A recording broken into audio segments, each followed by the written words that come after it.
दोस्तों नमस्कार, स्वागत है आपका यूट्यूब चैनल एबी टेक में।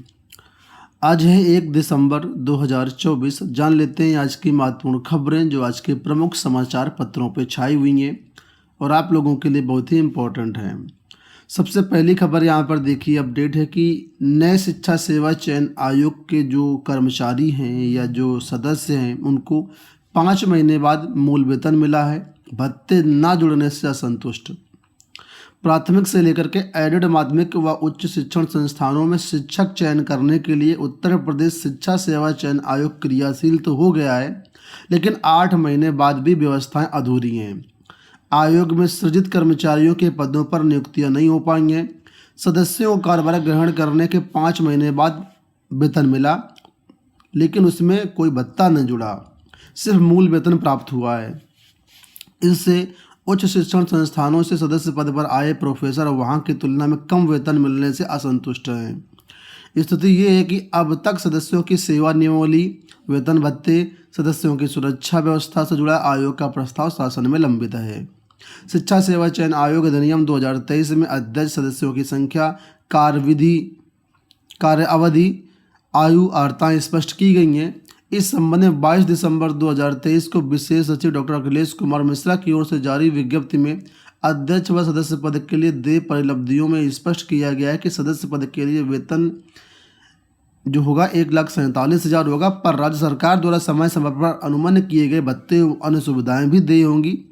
तो फिलहाल यहाँ पर बताया गया कि 5 महीने बाद वेतन जो मिला है उसमें केवल मूल वेतन है, जो महंगाई है और बाकी जो अन्य भत्ते इनको मिलते हैं वो नहीं प्राप्त हुए। इस वजह से यहाँ पर जो है कर्मचारी और सदस्य असंतुष्ट हैं। अभी ठीक है, काम कर रहे हैं, वेतन नहीं मिल रहा है और कहीं ना कहीं ये भी एक कारण है कि भर्तियाँ विलंब हो रही हैं, क्योंकि जब पैसा नहीं मिलेगा तो काम कौन करेगा। दूसरी अपडेट देखो यहाँ पर दी गई कि 13 साल बाद आया टीजीटी जीव विज्ञान का अंतिम परिणाम। हालांकि इसकी अपडेट मैंने कल ही आपको दे दिया था। टीजीटी 2011 जीव विज्ञान भर्ती की यहाँ पर बात हो रही है। पूरी भर्ती परीक्षा कंप्लीट हो गई है, सिर्फ जीव विज्ञान रह गया था। तो जीव विज्ञान में अभ्यर्थी हाईकोर्ट गए थे। इसके बाद 2016 जून में इसकी परीक्षा कराई गई लिखित। उसके बाद 2023 में इसका जो है रिटन एग्जाम का रिजल्ट जारी किया गया। इसके बाद अब 29 नवंबर को इसका इंटरव्यू नया शिक्षा सेवा चयन आयोग ने करवाया और 29 को ही रात में इसका रिजल्ट जारी कर दिया। तो कुल मिलाकर के इस तरीके से भर्ती प्रक्रिया कंप्लीट हुई 13 साल बाद। इसमें 34 अभ्यर्थियों का चयन हुआ है। आपको बता दें, अगर आप इस भर्ती में शामिल थे तो इसकी जो प्रतीक्षा सूची है वो आप लोग वेबसाइट के माध्यम से देख सकते हैं। कट ऑफ वगैरह भी वेबसाइट के माध्यम से देख सकते हैं। और अभी इसमें आगे जो है कॉलेज आवंटन की प्रक्रिया होगी। अब देखते हैं कॉलेज आवंटन कब तक हो पाता है। टीजीटी पीजीटी परीक्षाओं से जुड़ा एक लेटर और आपके सामने निकल के आ चुका है। ये लेटर है बनारस ज़िले से, देखिए ठीक है, बनारस ज़िले से लेटर भेजा गया है डीआईओएस की तरफ से सभी जो प्राचार्य हैं, प्रधानाचार्य हैं, जो रजिस्ट्रार हैं, उन सबको। और यहाँ पर कुल मिलाकर के देखिए बनारस में 47 सेंटर्स हैं जहाँ पर परीक्षा कराए जाने पर विचार चल रहा है। तो ये सारे जो है सेंटर्स या तो राजकीय हैं या एडेड हैं या फिर महाविद्यालय हैं या फिर डिग्री आपका यूनिवर्सिटी हैं। उन सब के लिए यहाँ पर देखिए कुल मिलाकर के लेटर लिखा गया है।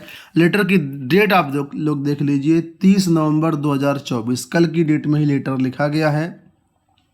और यहाँ पर विषय देखिए, उत्तर प्रदेश शिक्षा सेवा चयन आयोग के द्वारा आयोजित की जाने वाली परीक्षाओं हेतु परीक्षा केंद्र उपलब्ध कराए जाने के संबंध में। अब यहाँ पर कहा गया है कि हवाला देखिए, उसी 11 नवंबर 2024 लेटर का हवाला दिया गया जिसमें कहा गया है कि सहायक आचार्य यानी असिस्टेंट प्रोफेसर, प्रवक्ता यानी पीजीटी तथा प्रशिक्षित स्नातक शिक्षक यानी टीजीटी के पदों हेतु परीक्षा जो है दिसंबर के तृतीय सप्ताह से जनवरी 2025 के द्वितीय सप्ताह तक कराए जाने की प्रस्ताव है। ऐसे में जो यहाँ 47 विद्यालय हैं उनसे जो है सहमति मांगने के दिशा निर्देश दिए गए हैं और इसके लिए कहा गया है जो सूचनाएं होंगे तत्काल आज ही उपलब्ध कराइए हमें। और इसके लिए यहाँ पर एक सहमति पत्र का प्रारूप भी दिया गया है। ये सहमति पत्र का प्रारूप जो है शिक्षा आयोग द्वारा भेजा गया था, वही सेम टू सेम प्रारूप यहाँ पर दिया गया है। कुल मिलाकर के सेंटर्स का काम अभी चल रहा है अभी सेंटर्स की लिस्ट जो है नए आयोग को पूरी तरीके से नहीं पहुंची है, अलग अलग जिलों की धीरे धीरे करके पहुंच रही है। अब सेंटर्स पहुंचने के बाद ही कुछ यहाँ पर डिसाइड होगा, लेकिन ये कह सकता हूँ मैं प्रक्रिया काफ़ी स्लो चल रही है। यहाँ पर देखिए अपडेट है कि इलाहाबाद विश्वविद्यालय के निरस्त एमटीएस भर्ती परीक्षा 15 दिसंबर को। इलाहाबाद विश्वविद्यालय के निरस्त मल्टीटास्किंग स्टाफ भर्ती परीक्षा 15 दिसंबर को दोबारा कराई जाएगी। पाठ्यक्रम के बाहर से 30 सवाल पूछे जाने की वजह से कार्य परिषद ने पूर्व में हुई परीक्षा को निरस्त कर दिया था। इसके बाद नई परीक्षा की तारीखें जारी कर दी गई हैं। विश्वविद्यालय ने एमटीएस के लिए 136 पदों पर भर्ती निकाली थी। ठीक है, तो जो भी अभ्यर्थी हैं वो आप देख लीजिए। 29 जून को इसकी पहली परीक्षा हुई थी, जिसमें पाठ्यक्रम से बाहर सवाल पूछे गए थे, इस वजह से इस परीक्षा को कैंसिल कर दिया गया था। नई परीक्षा आपकी 15 दिसंबर को कराई जाएगी। तो जो भी अभ्यर्थी हैं वो इसके बारे में ऑफिशियल वेबसाइट के माध्यम से अन्य जानकारी आप लोग प्राप्त कर सकते हैं।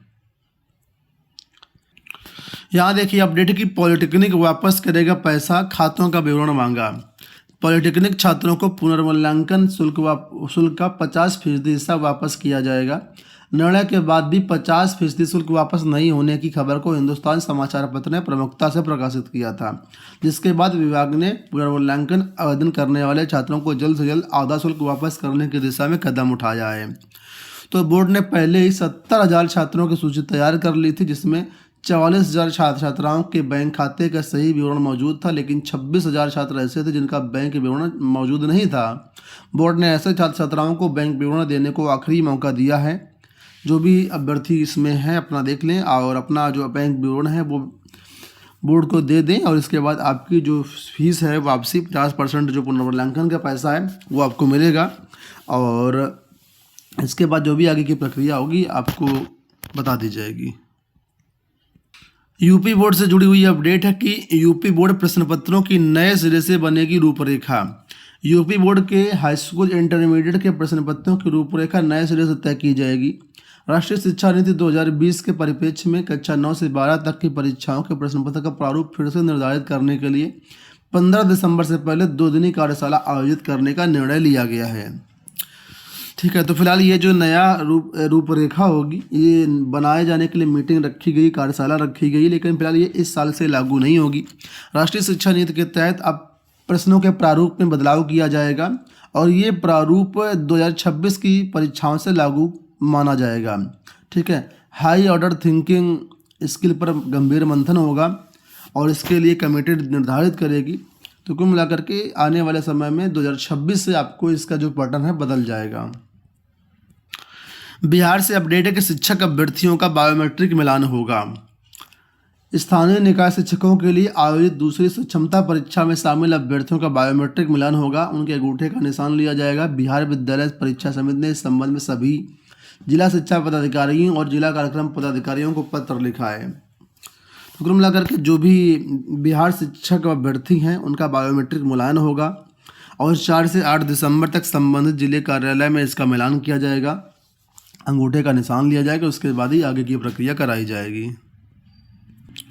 दोस्तों ये हो गई आज की सारी सूचनाएं। इस वीडियो में इतना ही। धन्यवाद।